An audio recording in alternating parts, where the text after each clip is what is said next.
Good morning once again, Otti and Antoinette. It's wonderful to be here with you. Thank you so much for joining us. It's a great pleasure, a true honor to be with both of you. And on behalf of this group, we are very grateful for the generosity, and I think this is the right word, the generosity of sharing your precious time with us. And we are above all thrilled to be here with you. So, as both of you know, because of our previous exchange, this is a group composed by business and thought leaders of many of Brazil's leading companies and institutions. And under this leadership program, we are debating critical issues every month, not only about professional life, but I would say about life from a broader perspective.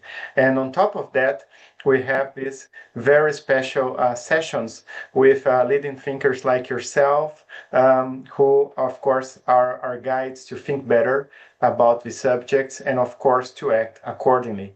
And for the sake of starting this event in a, let's say, a more formal way, I would like to highlight to all participants that Otti Vogt is a business philosopher, a leadership reformer, and a thought leader working at the intersection of management, philosophy, and societal transformation. Otti has over 25 years of global executive experience, including serving as Chief Operating Officer and Chief Transformation Officer at ING, a top 30 global bank, as all of you know. And Otti has established himself as one of Europe's most original public intellectuals on the question of what makes organizations and leaders good. He is the co-founder of the Good Organizations Lab in partnership with the University of Saint Gallen and a principal architect on this emerging moral management theory. And I've been an avid follower of his posts for the past couple of years. Always very interesting, deep, provocative, wow, wonderful. And Professor Weibel, Antoinette, is a professor of human resources management at the University of Saint Gallen and director of the Institute for Work and Employment Research, also at the University of Saint Gallen. And Antoinette does research, very interesting research. I had made my kind of homework here of digging into in human resources, organizational studies, and organizational psychology. And her recent research projects center on the topic of trust, distrust, stakeholder trust, new controls, active trust, and trust in extreme situations. So, Otti and Antoinette, without further ado, and as our previous exchange, perhaps we can start off this session with a presentation by yourself. Please feel very welcome on ethical leadership.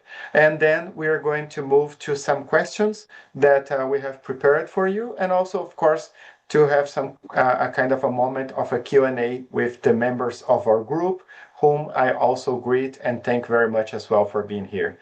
Is that okay? Excellent.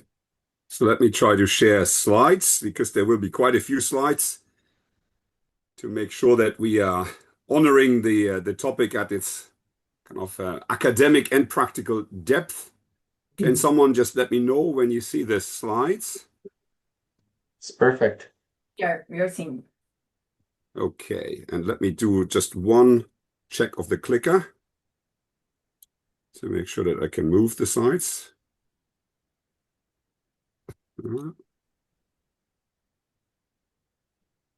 Yeah, it works. Before I go anywhere, I would really like to congratulate you, Alexander and Angela and the whole team and everybody on the call for this initiative. I have to say, in my professional career, but also in the last 5 years of academic pilgrimage, I have very seldom experienced executives willing to engage with the deeper questions. And also in this comparative method, I was very impressed by the many different books and leaders that you have interacted with, which I think goes very close to what we would call a Socratic inquiry, really looking at the world from different perspectives and then trying to examine the ethical dilemmas that might ensue from that exposure. With that, let me get the presentation ready. This presentation was given this week in honor of Sir Adrian Cadbury, who is one of the heirs of the Cadbury chocolate factory and enterprise in the UK. And it's very interesting because the original founder of Cadbury was a good entrepreneur, was someone who was very keen on making sure that the organizations contribute to the flourishing of the community. But also Adrian Cadbury is famous because he brought about a change in the governance, corporate governance regulation in the UK by his work and examinations, again, pushing towards more responsibility for the common good. So that's just the context of this, and off we go. So for everybody on the call, let me begin with a question. Who here is troubled by the state of the world? I take virtual hands, so to speak. And who of us on this call can honestly say that their own leadership is enough? And that's right, because leadership is not the comfort of titles. It's the agony of the threshold, the bridge between the actual and the possible. And to stand here virtually and uneasily is to deeply feel both the gravity and the hope of this historic moment in time. Because today we stand in the ruins of our own success. CO2 is skyrocketing, the top 1% own half of global wealth, nearly 1 billion people still faces chronic hunger, and 1 in 3 young Europeans says democracy no longer works. So to speak of ethical leadership feels almost obscene, for if this is what we deliver, who dares to call it leadership at all? Antoinette, you're on mute. Okay, of course, you know all this. And let's be honest, we sit here quite comfortable, I guess, feeling good about the leaders we imagine ourselves to be. But is it leadership or just a myth that spares us from facing our own part in the disaster? Today, we won't offer you another SDG sticker for your office door. Instead, let us investigate together why our leadership keeps failing to bring about the changes we claim to desire. And this is where philosophy enters the room as the ultimate mythbuster. Philosophy is a meta-science that scrutinizes the claims of every other science. And where leadership theory asks how to wield power effectively, philosophy asks what legitimates power in the first place. And it warns us not to be too dazzled by the glamour of who leads, but to examine how societies rally around what is true, what is beautiful, and what is good. And we will shortly see why. But let us begin with truth. In organizations today, truth is the bottom line, what appears on the dashboard, what the quarterly report says, right? In fact, we measure more than ever. 96% of the world's largest company publish regular sustainability reports. And yet, collectively, we've just breached the 7th planetary boundary. The problem isn't a lack of data, it's our failure to see what really matters. So, how do we know what we know? For the high priests of modernity, scientific positivists, the doctrine is simple. It's the facts, stupid. Only the countable counts. Reality is what is visible, the numbers, the statistically significant. Causality shrivels to linear correlation, and social complexity is flattened into aggregate individual choices, stripped of any context and story. The result? We know more, but we understand less. We're brilliant at nudging, but terrible at explaining. We manipulate behaviors, but rob people of agency. And the century of leadership theory has happily idealized this epistemic fallacy. Despite a torrent of leadership theories washing all over us, most follow what I will call the regression model. We torture our data to extract that magic mix of factors promising to maximize profit. And it began with heroic trait theories, continued with leadership style theories, and moved on to contingency, always treating the organization as a black box, as a means to an end, not really worthy of much attention. And eventually they grafted on ethics itself and called that charade business ethics. And today this logic dominates not just business, but also academia and public sector. The ideal leader, the one who delivers the numbers and makes us enjoy our own manipulation. But the problem is this: shallow ways of seeing produce shallow ways of working. When we mistake social systems for natural ones, we miss how they really function and why they resist change. Because despite Maggie Thatcher's famous claim, society is never just a sum of individual choices. It's an emergent, path-dependent order shaped by institutions, culture, and agency. And complex systems do not behave linearly. They operate in open environments with delayed, invisible, and often conflicting causes. Hence, the goal is never just prediction, but understanding. And true understanding demands we confront ideology, not as a mere rhetoric, but as that hidden force that regulates the system and makes it inherently political.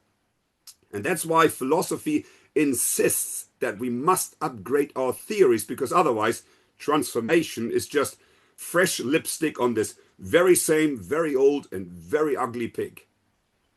And this becomes clear when we look at our political economy, so government, finance, business, people, and nature.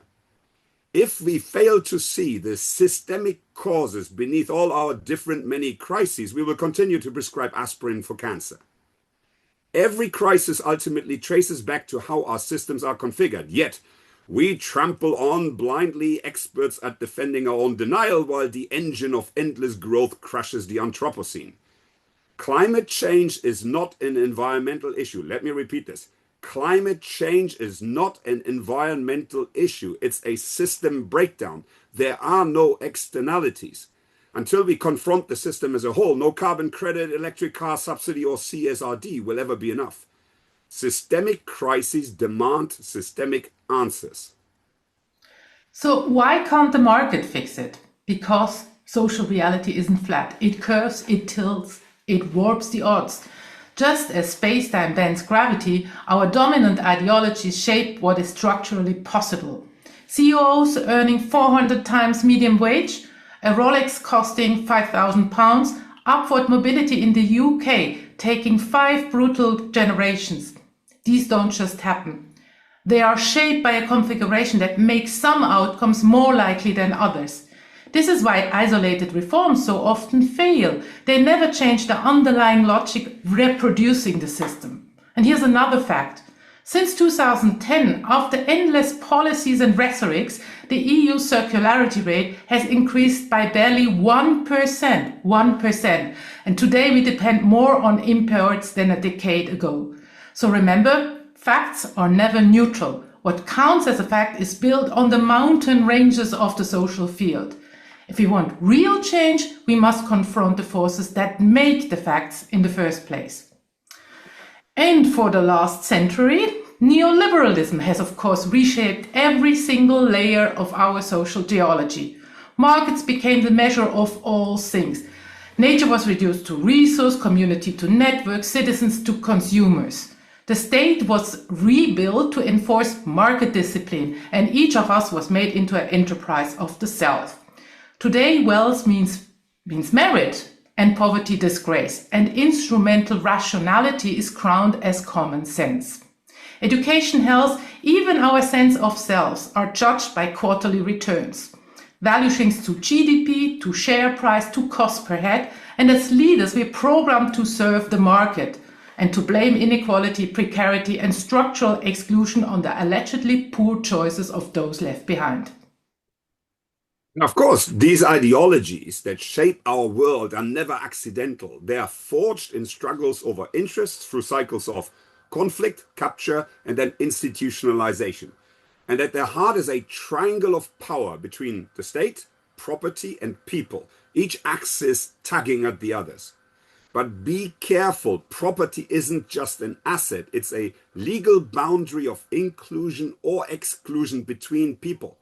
We often fool ourselves. Even that innocent word wage covers an underlying relation of domination. The key is this. Justice is never about growing the pie, but about who wields the knife, about how social relationships get structured by power. And frankly, it's hardly a coincidence that mainstream political philosophy obsesses over the state, while property quietly makes the rules. Today, the richest 1% hold more wealth than the bottom 6 billion. In the US, property is rewriting the constitutions. And with every real dollar now matching $7 of credit. If you really want to know who runs the world, just follow the strings. Neoliberalism didn't just happen. It was built to serve those who make property both an end in itself and to wield it to control the rest of us. But amidst all of this, thank God there's no shortage of leadership. 148 million Google links and a new TED Talk every hour. Unfortunately, the more we celebrate our leadership, the deeper our crises seem to grow. Because the uncomfortable truth is this: leadership isn't a trait, a style, or behavior. It's the front line of conflict over reality, value, and power. We can bolt on ESG, SDG, triple bottom line purpose, but if we keep ignoring the depth of social systems, we're just rearranging deck chairs on a burning ship. And of course, leaders aren't just architects of our systems, they're also its products. So ethical leadership must begin with ontological honesty, by rejecting inherited theories and naming what is missing, and especially in those holy temples of business orthodoxy. True wisdom always starts in absence. We must look beyond the comfort of our dashboards to spot the potential of the system. Now, beauty, the second in the Platonic triad and perhaps the most misunderstood.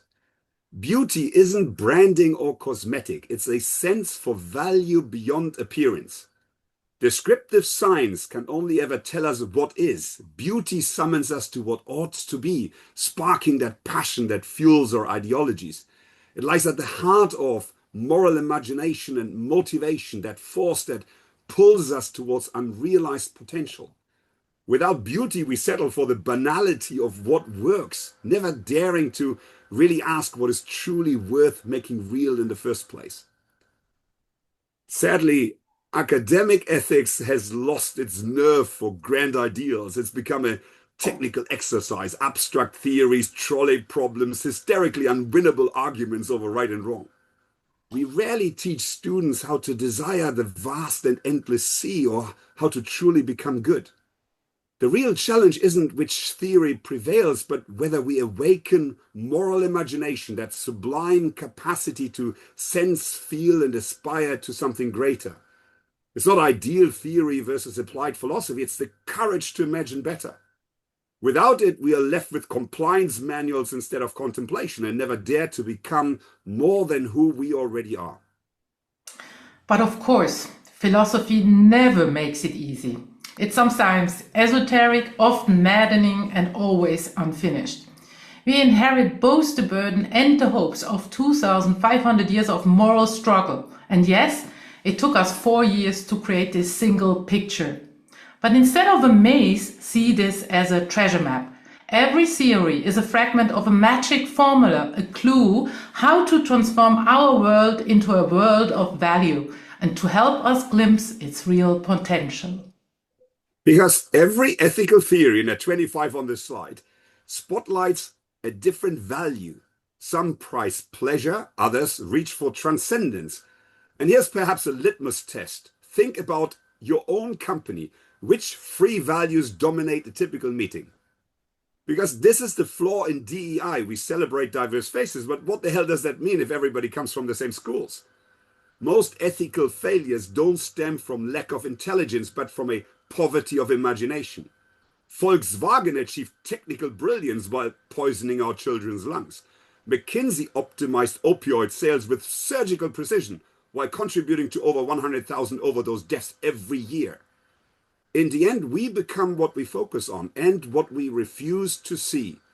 Value literacy isn't about shouting louder or giving everybody equal airtime. It's about reclaiming the values our systems quietly teach us to overlook. Wait, if our systems suppress certain values, what does that do to us? Ethics gets deeply personal the moment we ask, who do these values make me become?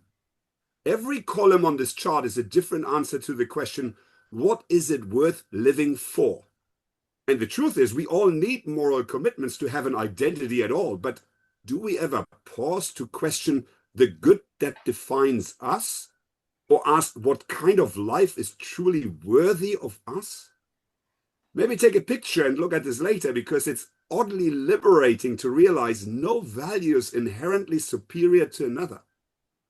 Mark Twain said it best: the two most important days in our lives are the day we're born and the day we find out why. Or as my favorite philosopher Ferris Bueller once put it, life moves pretty fast. If you don't stop to look around once in a while, you could miss it. But the real tragedy isn't just failing to see all the values. It's mistaking our narrow slice for the whole and losing curiosity about the values that others hold. Not to imitate what they do, no, but to emulate what their lives might reveal about who we could yet become. But this is also where things get messy, because values and social systems fuse. The uncomfortable truth is we are conditioned long before we ever learn to choose. Popular psychology loves to look inward, and rightly so, but it often ignores the outer thicket. How our moral commitments are shaped by the narratives, relationships, and institutions around us. Identity isn't just me or my ego, it's a lived moral positioning. As Marx famously insisted, our consciousness is social. The values that grip us depend on where we stand on that social mountain range. Do you remember the Wells Fargo scandal? Over 100,000 employees engaged in fraud. Not because they were all individually corrupt or specifically recruited by an HR department with a doctorate in evil. No, because the system colonized their moral imagination. And that's exactly what we see today. As our moral horizons contract, our sense of self narrows. The Enlightenment brought dazzling progress, but also hidden costs. Metaphysics became forbidden territory, and transcendence was banished as professional embarrassment. The collective was rebranded a totalitarian threat, and socialism declared our favorite heresy. Well, at least before Soron Kwame Madami. At the end, after 3 centuries of moral shrinkage, we're left with the sovereign self, gloriously autonomous, vaingloriously hollow though. And it's curious how Europe, in its newfound zeal for economic sovereignty, risks fostering nothing but its ideological dependence. That is the real tragedy. By disenchanting our moral cosmos, we lose not only meaning, but the very possibility of becoming fully human. And by now, it should be clear. Ethical theories aren't just intellectual games. They're the soil from which our political ideologies grow. And after decades marching to the liberal drum, almost every mainstream party, at least here in Europe, is captive to the paradigm, either economically or culturally, right or left. This famous Overton window doesn't just limit policy, it encloses the social imaginary of our age. Hence, the true leadership challenge isn't simply to navigate well within its boundaries, but to ask, who built this? And to break it open if we must. Which, frankly, and I speak from experience, and I guess most of the people on the call will concur, this is no easy feat. Not because capitalism is inevitable, but because our system has forgotten how to imagine anything else. Inside most of the big corporations, the world ends at the Friedman window. And any heterodox alternative from civil economy to ecological economics or degrowth is brushed aside as utopian. But utopia isn't a destination, it's a method. It's the discipline of striving towards a world worth having. Hence, our task is nothing less than civilizational, not just to fix capitalism or leadership, but to restore our capacity to hope, so that a society beyond mere efficiency can become thinkable again and be built anew. Because when moral imagination collapses, evil becomes business as usual. Climate catastrophe turns into a business case and genocide into real estate bonanza. As Hannah Arendt warned, evil thrives in the quiet conformity of people who no longer notice what is missing. Leadership is not the art of squeezing profit from devastation, but institutional disobedience, the refusal to accept the absence of beauty even when the whole world is looking away. If we fail here, we risk not only the end of civilization, we risk erasing the only reason it was ever worth building in the first place. And yet, even if we try to fill that void with beautiful values and inspiring new purposes, we soon hit a wall, because whatever we propose, someone will disagree. because values themselves do not agree. Justice, freedom, care, transcendence, each pulls into a different directions. Ethics is both incommensurable and underdetermined. And in spite of our passionate attempts to pretend otherwise, no AI, no dashboard, no global warming statistic, and no scripture can tell us ever which good should come first. And that's not a flaw. It's the price, but also the dignity of being free. The mother of all ethical questions remains, what does it mean here and now to judge well? So, of course, philosophy and religion battled for centuries over care versus choice, faith versus reason, universality versus particularity. We might have hoped to have a bit of each, but consensus never came. Instead, Enlightenment reframed the context. Ethics became the science of freedom. The new ideal was the autonomous, rational self, liberated from both church and crown, accountable to reason alone. It was a spectacular success. Freedom soon monopolized all moral imagination. But as metaphysical and relational depths withered, the ideal sinned. The grand promise of emancipation collapsed into negative freedom, our lowly right to be left alone.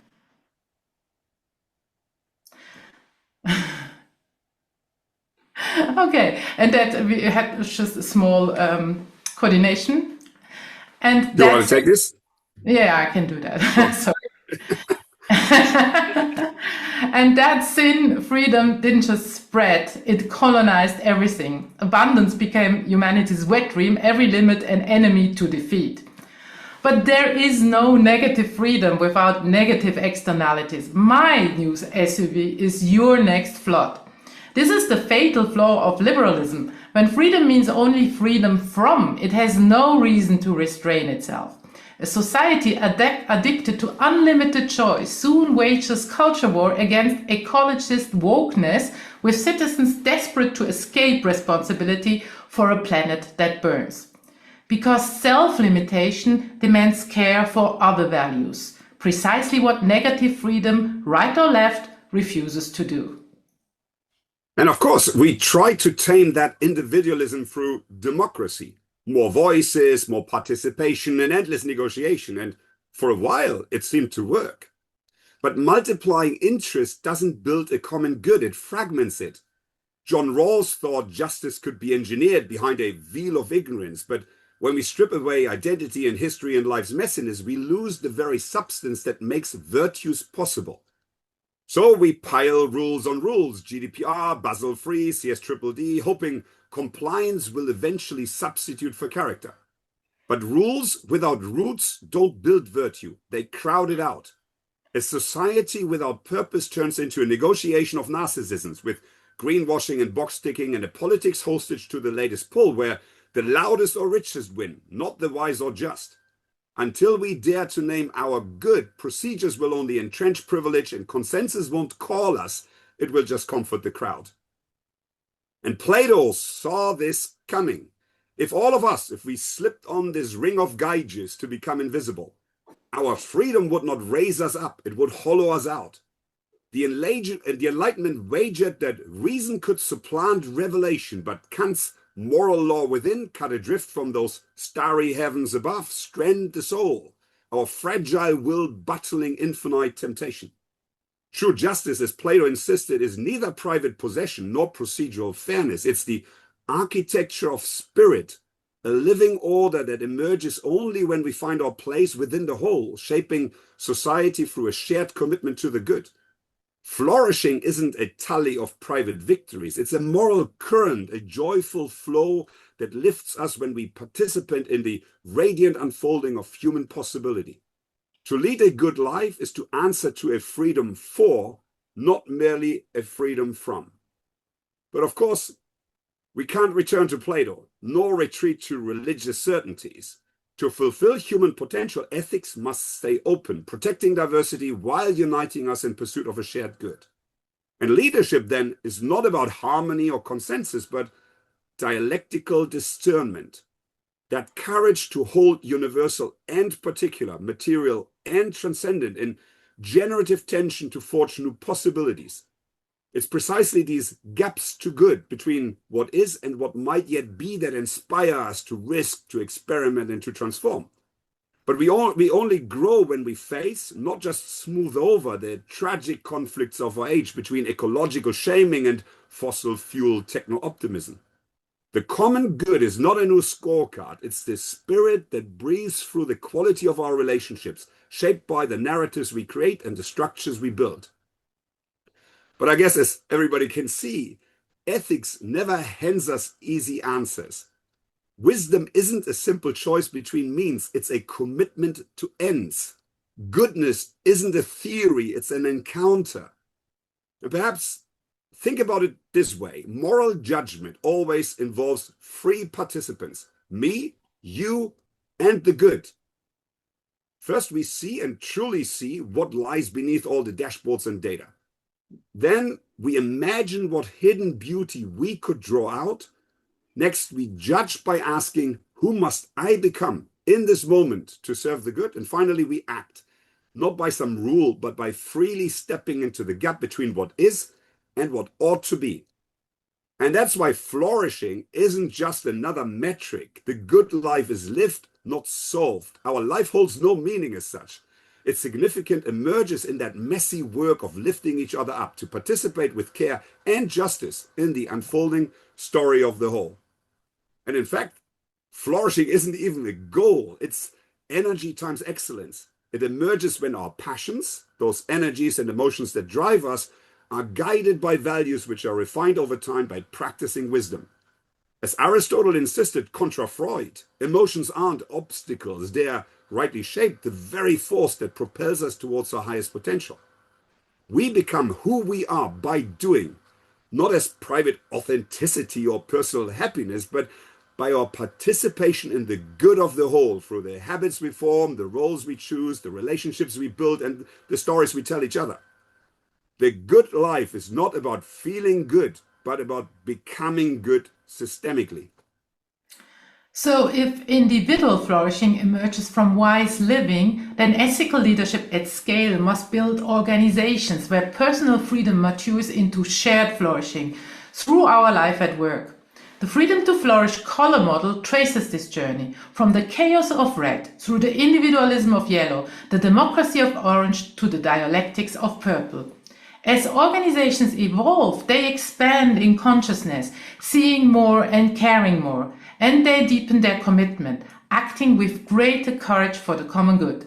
At each stage, the challenge is the same. How do we transform structures, cultures, and relationships so that more people truly participate in the good, not just obey, compete, or comply? This is not just theory. Our research shows how good companies craft spaces that invite people to transcend themselves and serve a purpose beyond profit. Ethical leadership must be vocational, not transactional. Purple organizations, think Patagonia, don't strive to be the best in the world, but the best for the world. Without this horizon, leadership isn't transformation. It's simply management by another name. Great theory, but what the hell does this mean in practice? Well, we don't have all the answers, and frankly, anyone who claims to is selling comfort, not truth, because what we found across every organization that we've studied is that the path to good must be forged in its own context. And sometimes the wisest move is simply to stop just long enough to see what stands in our way. So before we close with leadership, let me offer you 4 brief insights on how good organizations make goodness real. But first, again, we must realize that just like a person, each organization is shaped by its own legacy, its internal dynamics, and the broader social field. True transformation is never simply about fixing people. It's about reconfiguring that entire system to make collective wisdom possible. And this requires identity work to give values a voice in the organizational stories, character work to forge them into structures and daily routines, and relational work to weave a developmental environment both within and beyond the organization. And ultimately, it all converges in governance, the organization's capacity for wise and reflexive judgment, where we constantly adapt that whole system to align power with purpose, potential, and context. Exactly like with the person, flourishing emerges only when power is flowing towards the highest potential that specific organization can hold in that specific moment. So how do good organizations work? Firstly, unsurprisingly, goodness comes first. Success is measured not just by profit, but by the power to shape the wider ecosystem. Unlike stakeholder theories, where companies react to competing stakeholder pressures from the outside in, a value-centric organization works from the inside out. It anchors itself in core values and let internal development drive real external change. It deliberately selects the right partners across business, civil society, and policy to build what we call a minimal viable ecosystem that is capable of reshaping the narratives, relationships, and structures across the broader system. Secondly, character isn't just another slogan, it's the organization's values in action. True transformation means every single part of the business, finance, production, HR, is redesigned to express the company's ethos. Routine systems and structures matter far more than town hall speeches. They create the affordances and enablers for people to habitually act well. You can see how this takes shape on the slide. The same, by the way, goes also for community. Just as it takes a village to raise a child, it takes a virtuous environment to grow agency and excellence. And third, governance is critical. Wisdom is emergent, not cumulative. If we combine a whole bunch of wise individuals, we don't automatically get a wise institution. It must be orchestrated, and this implies three things. First, governance must start to reach beyond the boundaries of the firm. No company today can be politically responsible or even sustainable in isolation. Let me repeat this. No company can be sustainable in isolation. Second, judgment must be distributed across all these levels to generate wisdom. Every layer, from the frontline teams to the boards and those cross-sector coalitions, engages in that same four-step cycle of seeing, imagining, judging, and acting, each addressing different gaps to good. And wisdom emerges when these layers and these steps connect systematically. And finally, it's time, as I said at the beginning, for another revision of corporate governance. Corporate boards must evolve from being guardians of compliance to trustees of organizational character. Fiduciary duty must mature from shareholder primacy to social flourishing. And the board composition itself must shift, prioritizing practical wisdom and that moral imagination alongside technical expertise. And finally, we must not forget power. Governance never operates in a vacuum, and no transformation can succeed if ownership models contradict the system's moral purpose. Here's the triangle of power really comes to life. Corporate legal forms are never neutral. Emerging models like steward ownership or B Corps point the right way forward as their structures enable what shareholder-owned companies often deny: real participation, power anchored in contribution, and strong safeguards for the common good. All of this, of course, requires a radically different theory of the firm. Management and law often reduce organizations to a nexus of contracts, a legal fiction, or mere policy instruments, ignoring their real existence as formative communities and carriers of collective agency. But companies don't only reduce transaction costs. Their governance, culture, and structures cultivate character, shape identities, and direct collective power into society. Treating them as amoral fails to hold them fully accountable and to enable their aspiration. To build a good society, we must reimagine the firm as a site of moral formation and political responsibility, where wise leadership channels collective energies towards the common good. Which brings us to the final point. Most mainstream leadership programs, and congratulations to you guys that you're different, promise performance, purpose, and paradise on earth. But firstly, they ignore the ontological depth of social systems. And secondly, they never define or legitimate what leaders or their companies are responsible for, nor to whom. But if we fail to ground leadership in complexity and in moral responsibility, we get performance without conscience and transformation without commitment, because we never explicitly ask transformation of what, for whom, and why.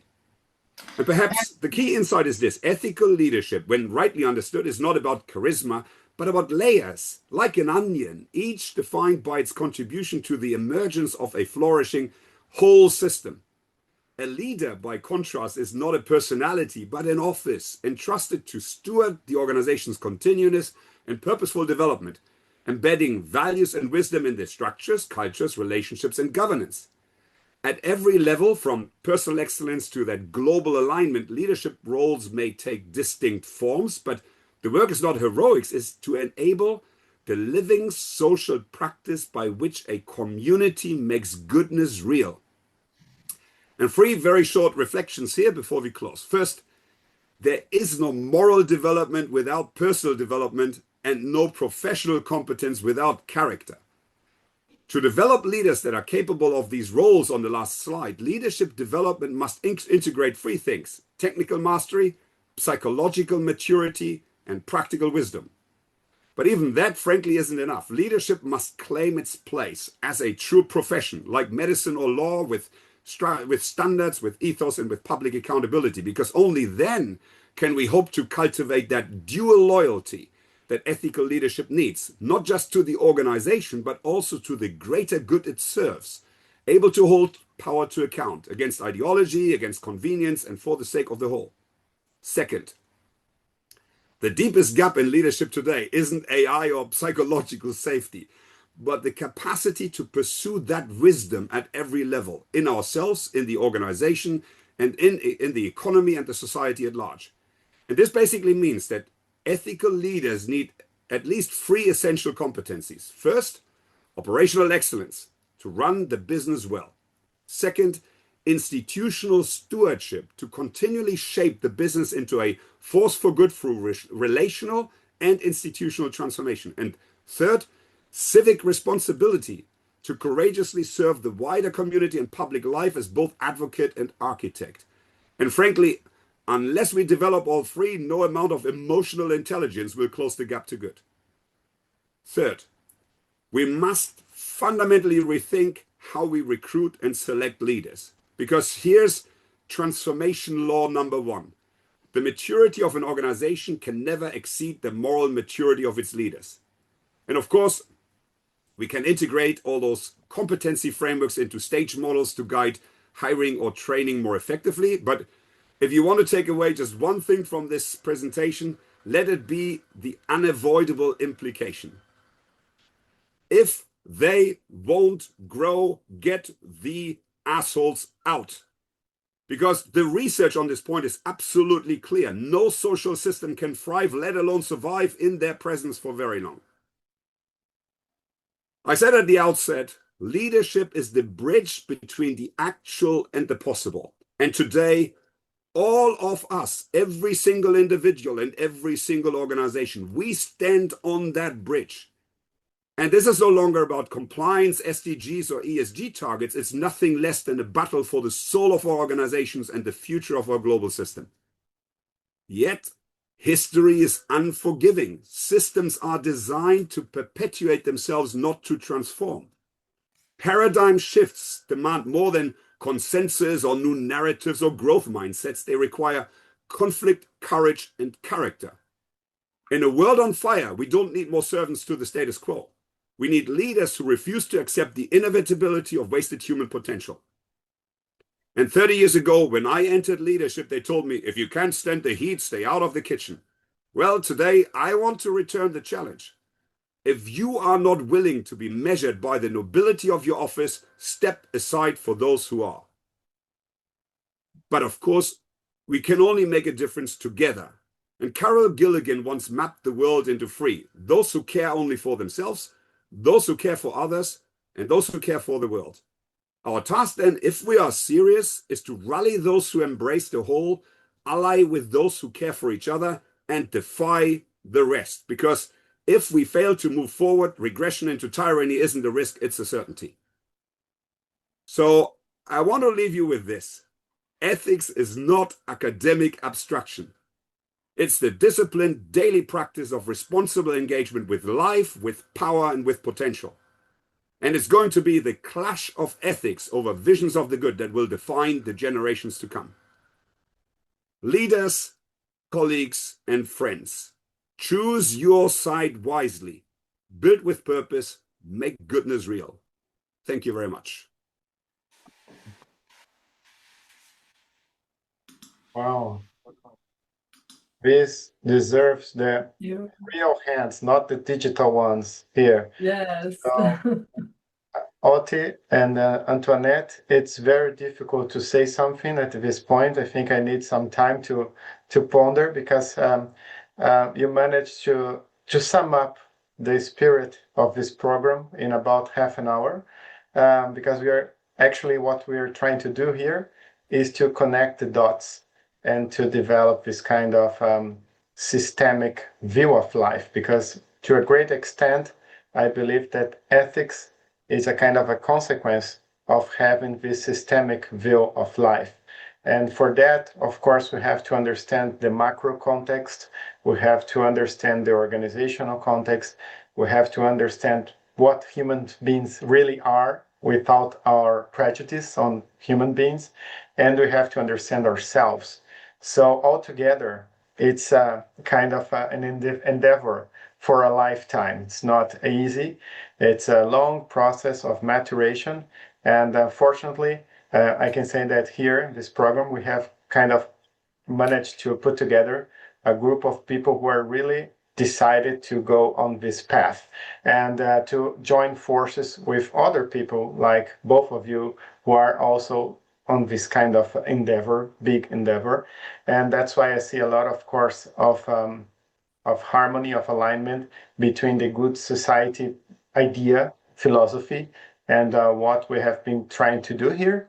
So I only have to thank you so much for this, I would say, master class, or I don't know, it's a deep reflection that will take some time. I'll have to see it again, okay, this video to understand a little more, because it's very, of course, there's a lot of wisdom. But I'd like to kick off with a question, and then I'm going to hand over to Angela, who coordinates this program with me, because you mentioned of course, the point of wisdom. We have to develop wisdom. And I believe, and you mentioned the importance of corporate governance. And we have many board members in this group. And, I've been in some events that they are even talking about putting AI on boards because they only think about cost benefits and efficiency and not effectiveness. And so they only talk about knowledge, information, but not about the ability to make these complex judgments that involve different values, which, of course, are the core of developing wisdom. And from my standpoint, I believe that boards nowadays, in general, of course, with rare exceptions, they have not managed to become a kind, not only a sounding board, but a wisdom board, I would say. And so my question is, in your opinion, what is the role of the board of directors in, let's say, steering their companies so that they can be more ethical, more purposeful? And in particular, we have independent directors in this group. And of course, they are in minority in the boards.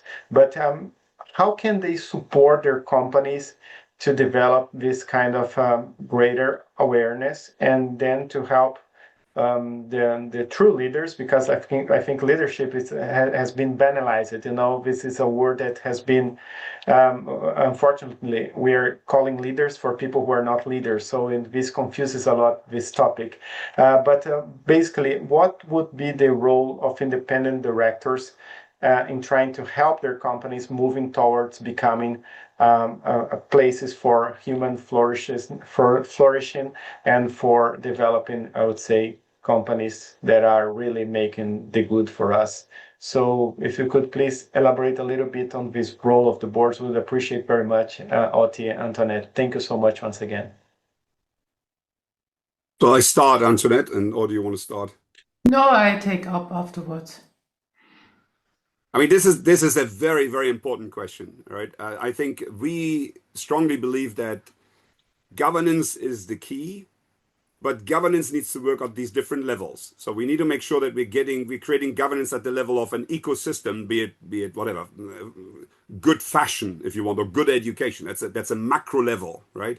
As well as the political level. So we are starting to work with the European Commission, right? So to make sure that we are creating institutional enablement, because if we go back to the meso level, so we have board directors sitting at a single organization, right? You already find yourself constrained by fiduciary duty doctrine or by the respective laws within your specific country, right? If you are held to account to optimize shareholder primacy, and if stakeholders are only allowed to be taken into account instrumentally, so it must at the end of the day still be a linkage to optimizing the profit, even if it's longer term. You're already set up in a framework that will only give you a certain degree of maneuver. Secondly, you very often find yourself in information asymmetry. So again, the notion of truth, right? When I was going into boards, they would get a board pack. The board pack was full of metrics, full of abstractions as to what the world of the organization looks like. And a lot of the debate was simply about return on equity. Is it this point or is it that point, right? So the boards might come with best intentions, but they are firstly held accountable. And very often the boards are independent, but they're not independent because they depend on the CEO to reconfirm them or get them in place in the first place. So let's not fool ourselves about the independence of boards, right? So the board pack is already steering the conversation into a certain worldview, which again very quickly gets measured. And measure is the death of virtue, right? Because measurement in itself puts a certain lens onto the world. This is always, philosophy is a meta science. So don't go into the question, ask what is behind the question and how the question is framed. So, and there's a temporal mismatch. So many boards come for 3 years, right? So you're getting into this ethics of temporality, where you're very quickly making what came before you the problem of someone else, and what comes after you is outside your horizon, right? So there are settings that confine how boards operate. So within that, what can boards really do? Beyond the fact that, again, as I said, sustainability can never happen in isolation. So board members should associate themselves and rally around changes to the legal forms and the association, the articles of association, right? To the overarching interpretation of fiduciary duty, etc., etc. So board members cannot be good if they only operate at the meso level, right? So I want to be really clear, as Antoinette pointed out, we create leadership as a bloody myth if we are not looking into the mirror and asking ourselves the question first: am I really good? And good, as you said, Alexander, is micro level, myself, meso level, the org, and macro level, contributing society. This goes for the directors as well. Let's not fool ourselves, right? So they can demand better KPIs, better insights. So one idea that I think is a good one: get board members to do supply chain visits. So get board members to literally look at the entire supply chain from beginning to finish and talk to all the stakeholders to actually understand what is the lived, Hegel called it the ethical life, the lived reality and the pressures and the shortfalls and the absences that are encountered. I don't rely on the bloody board pack. When I was doing board packs, it was always making sure that the organization was shown in the best possible light and everything was in perfect order. Secondly, institutionalized voices. So one of the key principles that Antoinette talked about is subsidiarity. Subsidiarity is not decentralizing decision-making. It's making sure that the competent authority speaks. So if you don't happen to be the competent authority as a board director, because you come in every 6 months and then you kind of fool yourself of having any view of how the organization really works, make sure that the competent authorities are in the room. And these might not be the people most impacted. People get this wrong. It's kind of get the people who suffer into the room. No, they might not be really competent enough to take the decision on behalf of the good.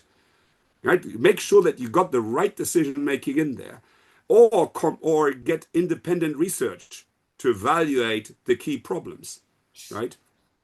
Another idea, and then here close and ask Antoinette. Then Antoinette and I came up with one thing. Every board pack should start with a few messages. For example, the one that we gave, right? So the maturity of an organization can never exceed the maturity of its senior leaders.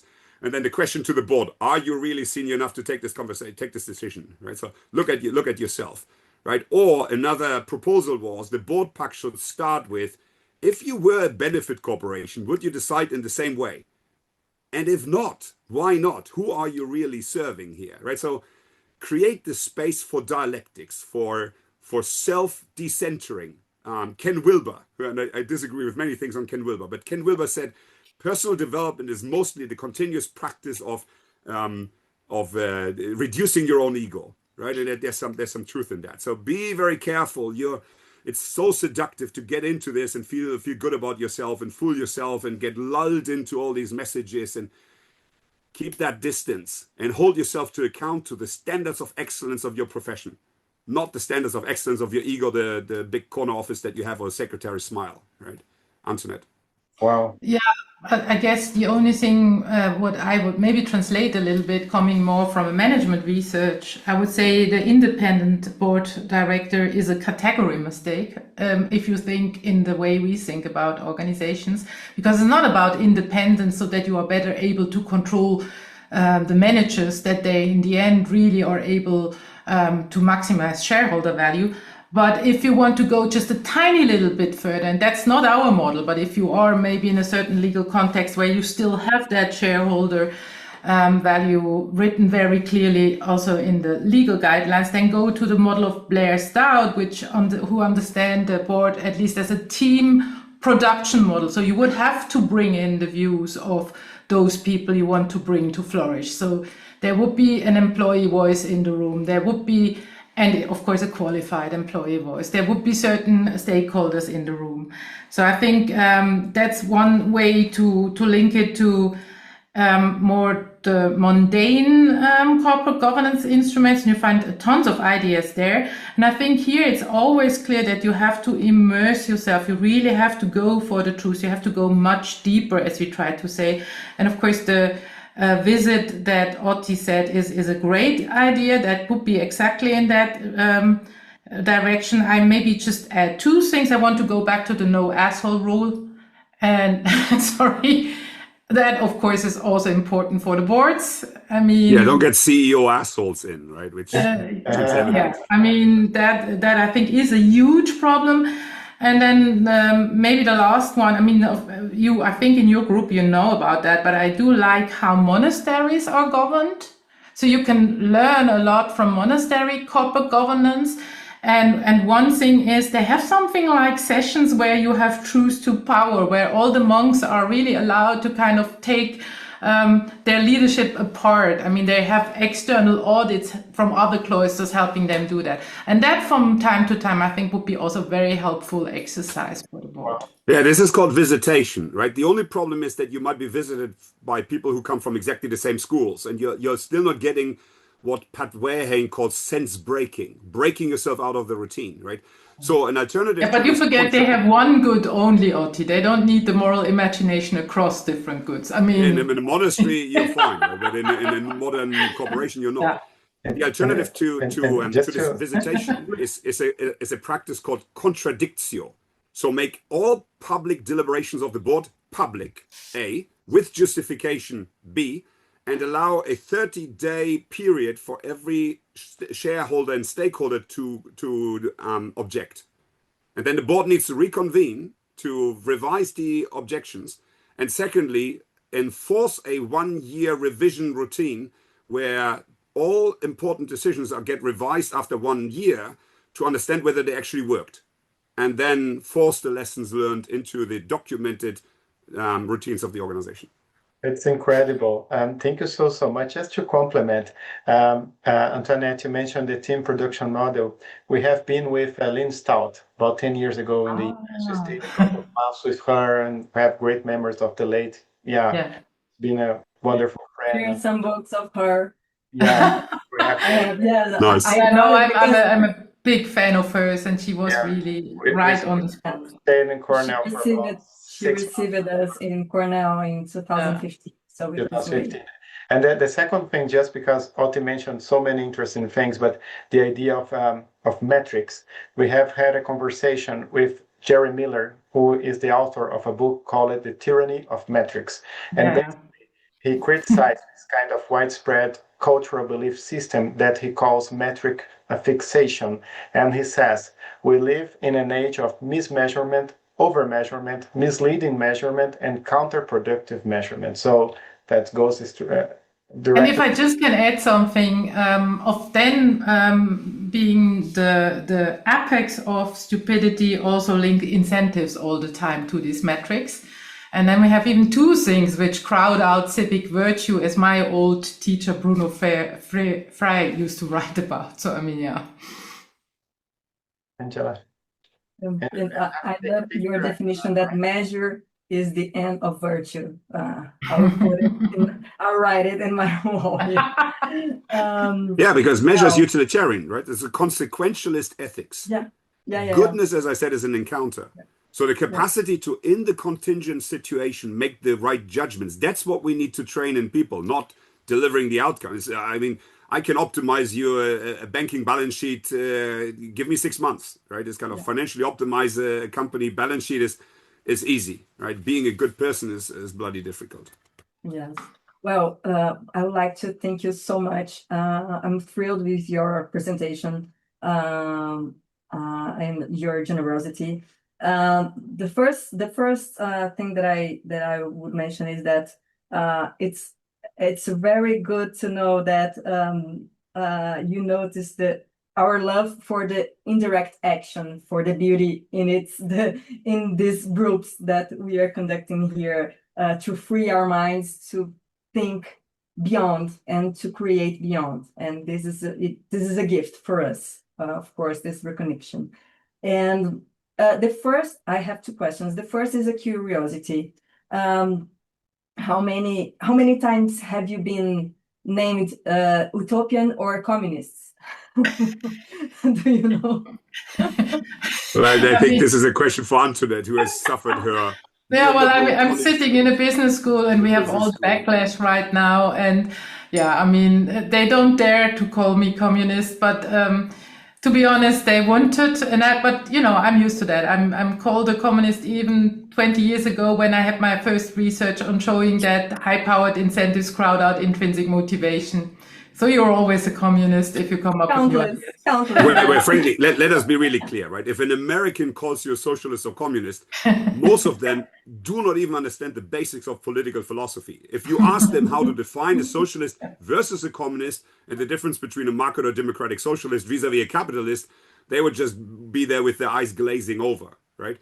So we are using some Marxist tenets in the theory, which is the Frankfurt School critical theory, to go into the systemic nature of power and structure.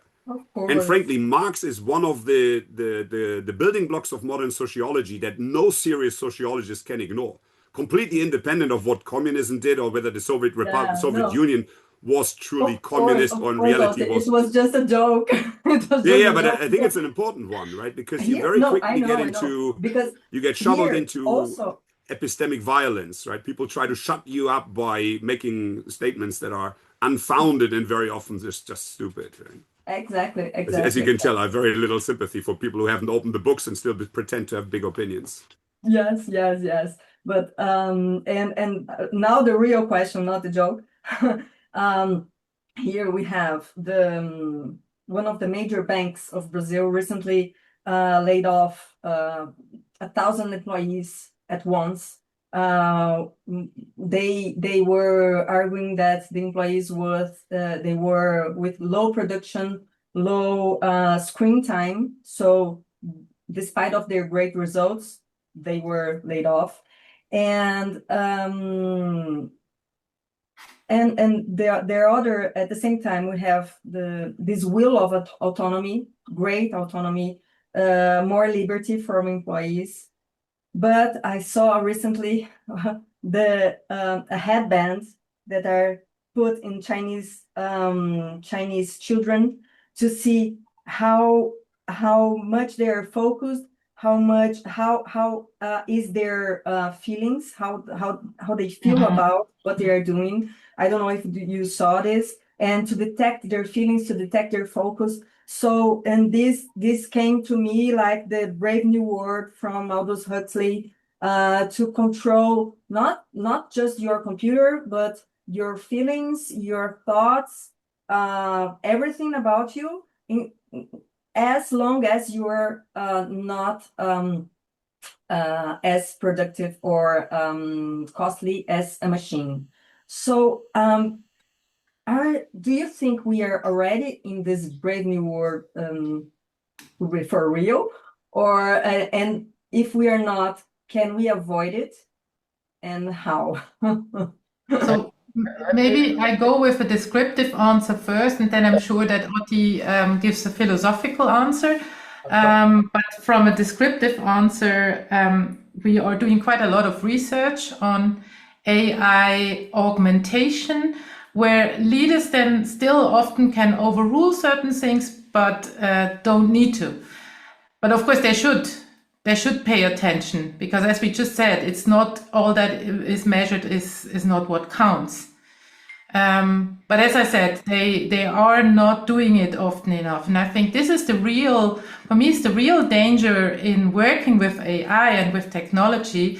And of course, that has to do that they're often then implemented into our yellow systems, is that people stop thinking even more. So people, their horizon shrinks even more. They're paying attention. They're seeking for truth becomes even smaller. They become functionally stupid. And that I find almost the biggest danger. Next to that, of course, we will have people who have their fantasies that they now can control everybody. But I think that we are shriveling more. That for me is a really main concern. But maybe Otti, you probably come from the myth booster theory here. I was just giving. Yeah, well, let me two just things to consider, right? So one, Alexander. Otti, let me just put a context in what Angela said about this bank, because basically in the same week in which this bank announced record profits, it announced the layoff of 1,000 people. The reason was because of low digital activity. So these people were supposedly to work, and basically they didn't know they have been tracked in the number of clicks of their mouses and the CPU usage. The screen time, they were considered low. And many of them, at least 80, have been even promoted or received a kind of a bonus for higher productivity. So it was basically because of digital activity.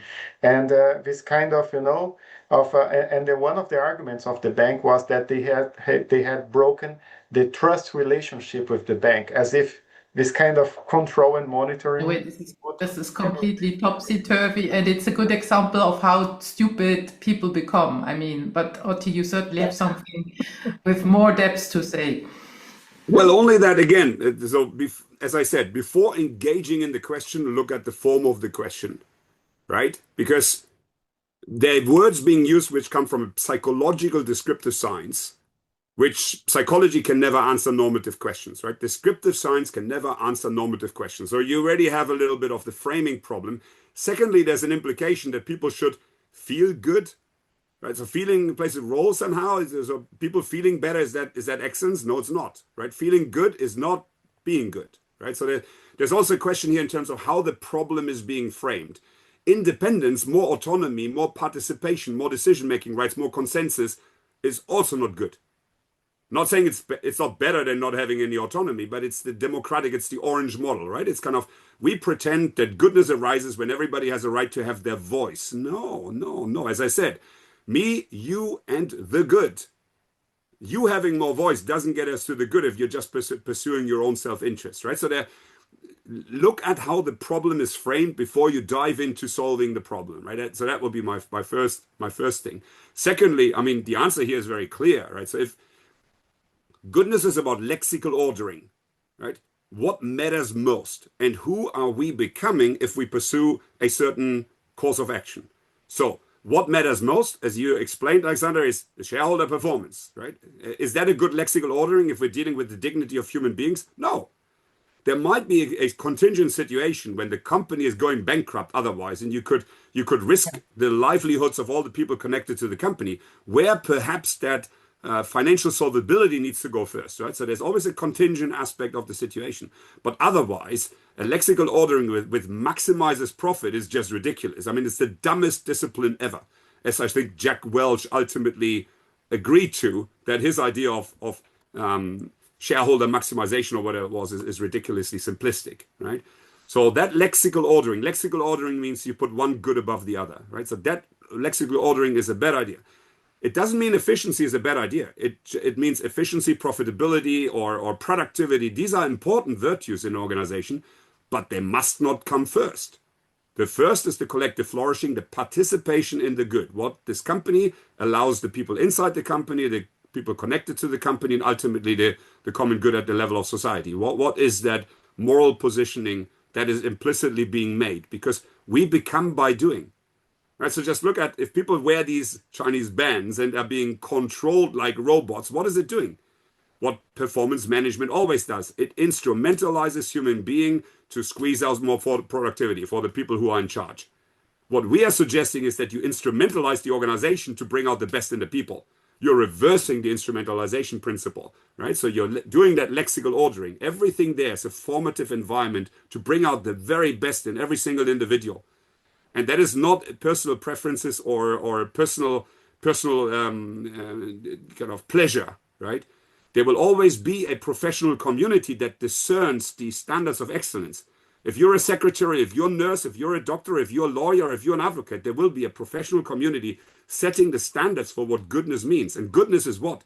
It's the typical activities of your profession that leads towards greater good for the whole. Right? So it's how do I do what I do in order to bring about the best that I could ever be? That's the kind of criteria for personal development and performance management. Not as Foucault nicely writes in his books on discipline and control, right? It's not controlling the individual to just do what I want them to do and ideally have a yoga class in the middle to make them enjoy it. Thank you. Thank you so much.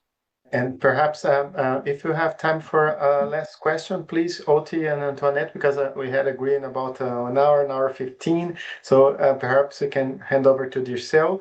And Angela, if you could take a picture of this session now, Of course. for us to to register this very special moment.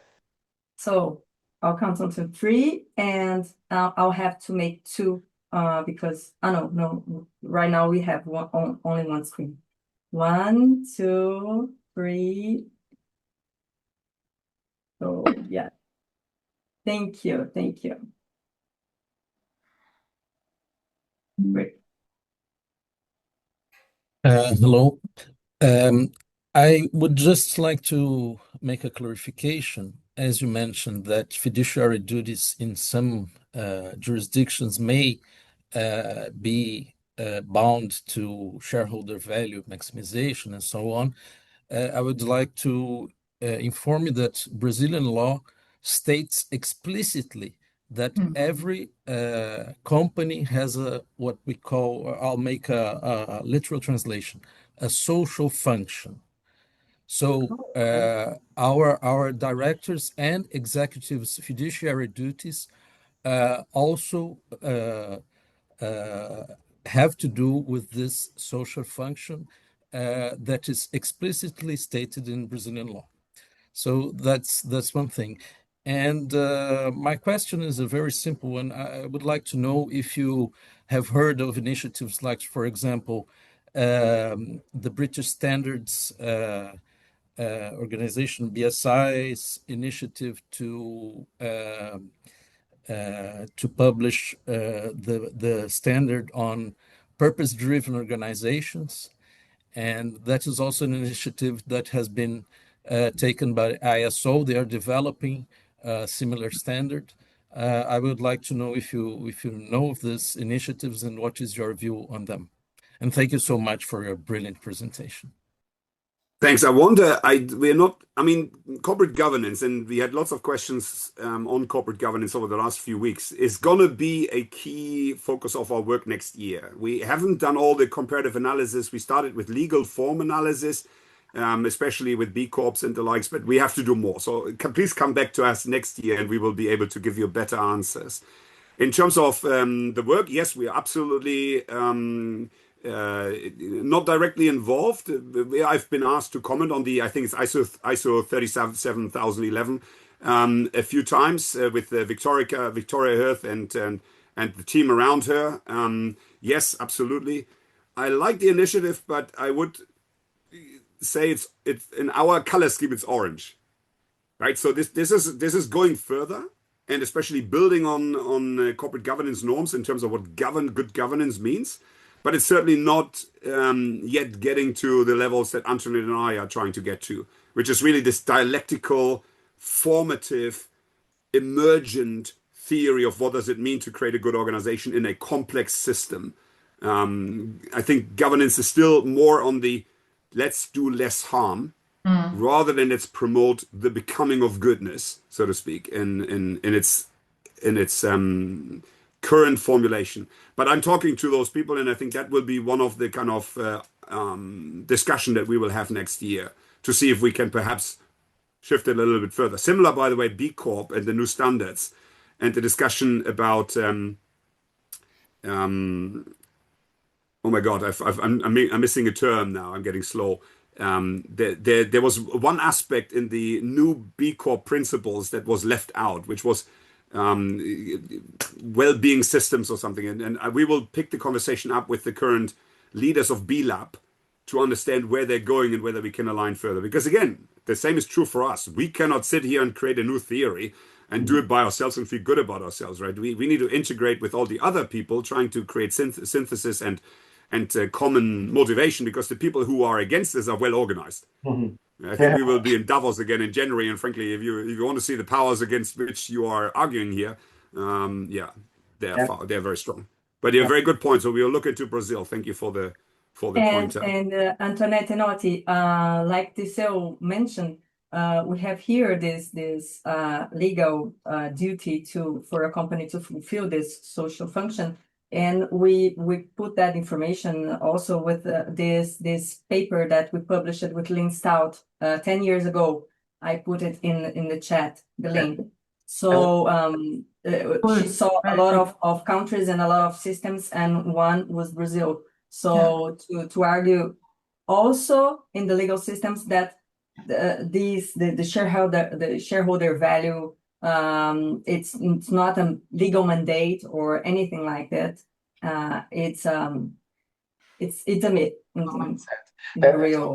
an ideology, of course. But just last question, and quick one. I cannot say it's quick one, but on education, because of course you work with education, and I would say in a deeper sense of the work, not credentialism, not schooling. I mean education, real education. And you know that Edward Deming, he used to say that work and education are two sides of the same coin, which is the industrial age mindset.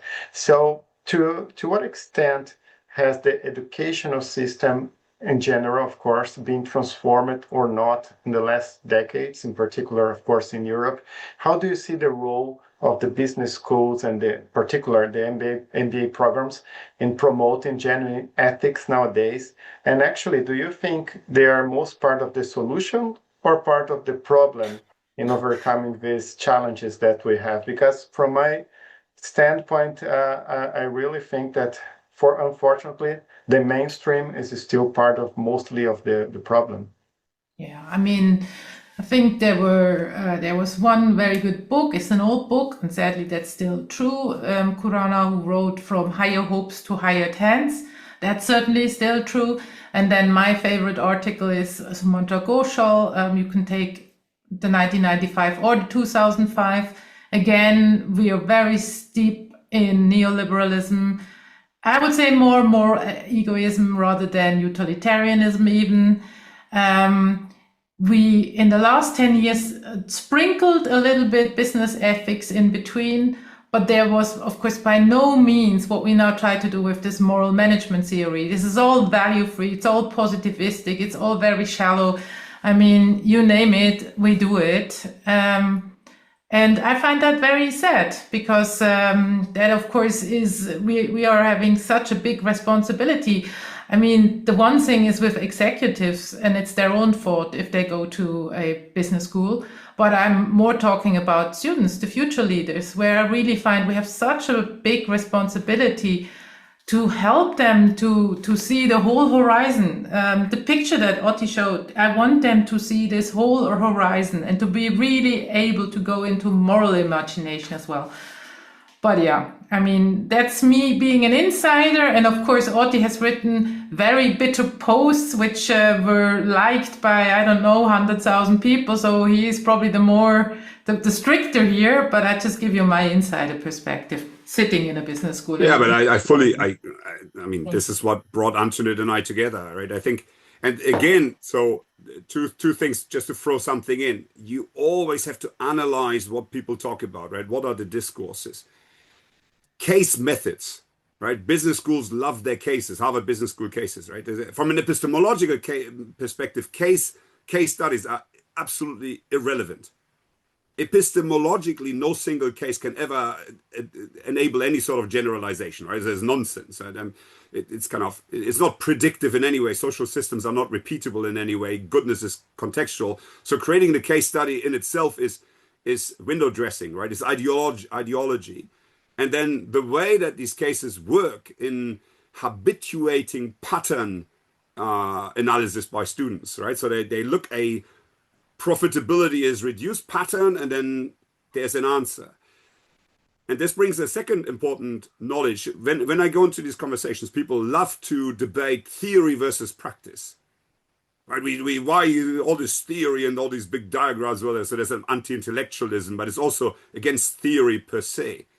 Every practice is already theorized.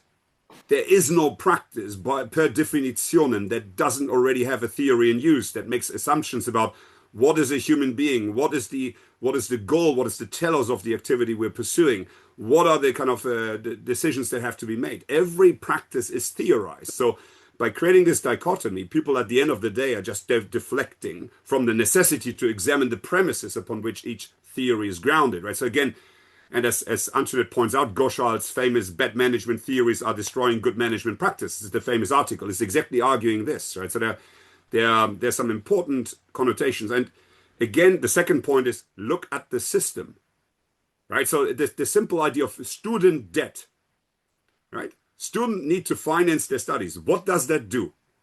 It means I cannot study something that is useless insofar as it doesn't return the money that I need to repay my debt. So some of the policies that are being made, right, in terms of how students finance their education, directly lead to choices. I got some statistics that show the decrease in philosophy students in the UK. And by the way, 26% of UK philosophy students work at bars, right? Because, as we all say, we want critical thinking, but not so much. Their starting salary is about 1/10 of what an investment banker gets, right? So the Bermuda Triangle of how skills get rewarded, again, as Antoinette pointed out, creates incentives. Same for academia, the ranking of universities. If I want to get in any of the rankings, which by the way informs the students on how to make their choices, I have to do what I have to do, which is the first criteria is how much salary the people leaving my program will get, right? So the way that we're creating the peer reviews. Oh, it's even more perverse. It's the difference. That's why we source for our #1 Europe masterclass everybody from the non-North Atlantic countries, because of course they will make a much higher jump in their salary than if you get only North Atlantic countries, let alone Swiss people. They almost have no chance to come into our best. Gresham's law, or whatever, I can't remember, right? So when the measure itself becomes the target, right? And then the point, I mean, ask Antoinette about peer reviews, right? Where the peer reviewers want to get their own citations into the paper, because otherwise the whole circus of academia runs on the number of citations that you get and shit like that, right? And you don't get published if you're transdisciplinary. Academia is like medicine, right? So the nephrologist doesn't talk to the general practitioner, doesn't talk to the rheumatologist, whatever. But the very often the disease that we're suffering from is systemic. So if you're in management science, don't talk to a philosopher, because that's not going to be good for your career prospects, right? So you're creating all these invisible things that are ultimately, again, ring of gauges, right? So the invisible hand is not that it's not there, it's just invisible. And by the way, it's a hand of someone who's benefiting from the outcome, the cui bono, right? Who is benefiting from the current system. Appropriative practices. There's always someone who benefits from the system as it works, right? And depending on who that is, the choices will be guided. So there is a real lack in academia So half of the slides, I mean, the slides are too many slides, and I don't apologize for that because it's a complex matter, and it's 6 years or 5.5 years of research that sit behind these slides. But I can probably show you a handful of academics that understand this level of complexity, and everybody else is happily ignoring it. Try to talk to an academic about philosophy of science and comparative ontology. Their eyes will glaze over again. But they're going into a classroom teaching people about how they should behave, right? With the excuse that science is neutral. I mean, pardon my French, fuck me. Science is never neutral because by definition, reality isn't neutral. As Zizek points out, all appearances are ideological. The ontology and the axiology are fused. If they weren't fused, life would make no sense to us. A tree would be just an inert object. It becomes a nice tree, a beautiful tree, an ugly tree. By the valuation, there is no appearance that is not already ideological. Hence, everything is valued. But that doesn't mean that we cannot interrogate what value it enforces, right? So we need to teach this capacity for both ontology and axiology, because otherwise science becomes a sleight of hands. Science, as Antoinette explains, positivism is what? It's what is called, David Hume called it, the conjoint event analysis. If A, then B, based on the phenomena that we see. That excludes everything that is not visible, touchable, or feelable a priori. So God doesn't exist, not because God doesn't exist and kind of nobody really knows it, but because in the formula, in the way that we have defined science, there is no possible place for anything that isn't visible. And unless people get these basic things into their heads, they will never be able to really take the Kegan subject-object stance, right? We can talk about positive psychology and degrowth and Kate Rail's donut economics and every pop management or popular developmental theme. If people don't get comparative ethics, all of that is window dressing. Antoinette, sorry. No, I just want to getting too excited. Yeah, and I saw everybody very fascinated. So I'm just coming back with a pragmatic example because I was truly shocked yesterday. I gave them the question you got from Cadbury. How would you react, or how would you decide if there was a plant which was really not doing well and you are as a company not doing well?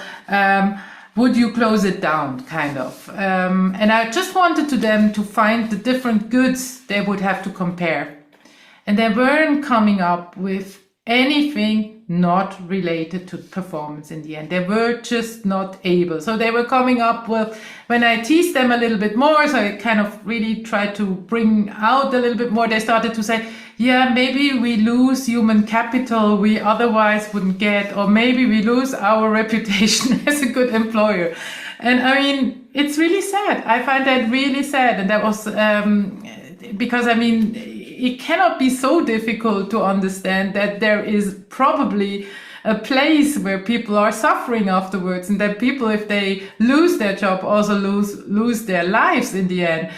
To a certain degree. I mean, at least certainly their good lives. So, I mean, that was just not there. And these are good students, but after 4 years studying at a business school, you cannot master anything else but performance. Wow, this conversation, I hope it's just a starting point, not a finish line, because of course, we would have so many interesting topics and to go deeper.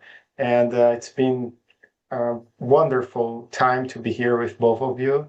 It's of course a true privilege for all of us.